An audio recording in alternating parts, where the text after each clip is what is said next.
नमस्कार भैया, हम प्रसाद लाल यादव, आप सबके छोटा भाई भोजपुरी गायक। हमारे एगो होली के गाना बहुत अच्छा गाना बा, हिंदी धुन पे बा, लेकिन बहुत अच्छा गाना बा। वो गाना अभी बिहारी फिल्म पे कल आवे वाला बा वीडियो के साथ, काफ़ी झकास ओकर वीडियो भी बा और ऑडियो भी बा म्यूजिक के साथ। कल बिहारी फिल्म पे आप लोग वो गाना के देखल ना भूलब जा। पहले ये गाना हम लाइव गा के सुना देता नहीं रहुआ सबके सामने कि अरे चढ़े गईले होली भौजी खोला अपन चोली काहे जालू लाजाई हो, ए नंदनिया के माई हो, आवो हेने रंग लगाई हो, ए पीरितिया के माई हो।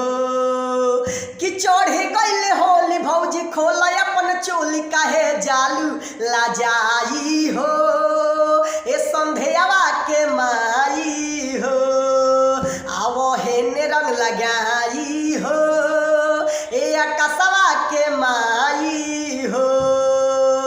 अरे भैया गयल बारे बहारा, लूटे दो हमरा के लहारा, साल भर पर मिलल बा मौका, हमरा से करो ना धोखा।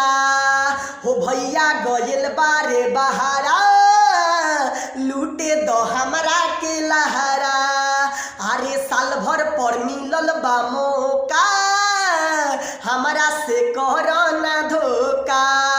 कि तनिया वो हमरा पास, तू तो लागेलू झकास, काहे जालू लाजाई हो, ए पीरितिया के माई हो, आवो हेने रंग लगाई हो, ए संध्यावा के माई हो।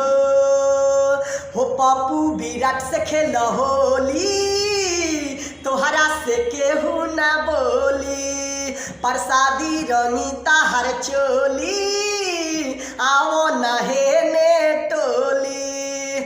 हो पप्पू विराट से खेल होली, तोहरा से केहू ना बोली, प्रसादी रंगीता हर चोली, आओ नहेने टोली।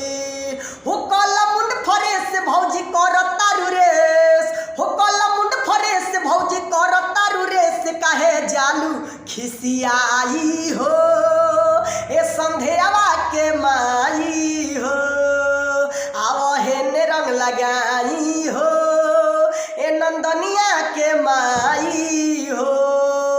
कि तनिया वो हमरा पास, तू तो लागेलू झकास, काहे जालू लाजाई हो, ए संध्यावा के माई हो, आवो हेने रंग लगाई हो, ए संजीवा के माई हो।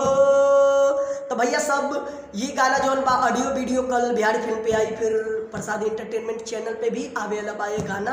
तो आप सब ये गाना के प्रसाद एंटरटेनमेंट चैनल पे जाके जरूर से जरूर देखी जा, और ये गाना के अपने दोस्तों में शेयर करके और लाइक करके और कमेंट में जरूर बताइए कि आप सबके भाई के गाना ये म्यूजिक के साथ और वीडियो भी कैसा लगा, जरूर बताएं।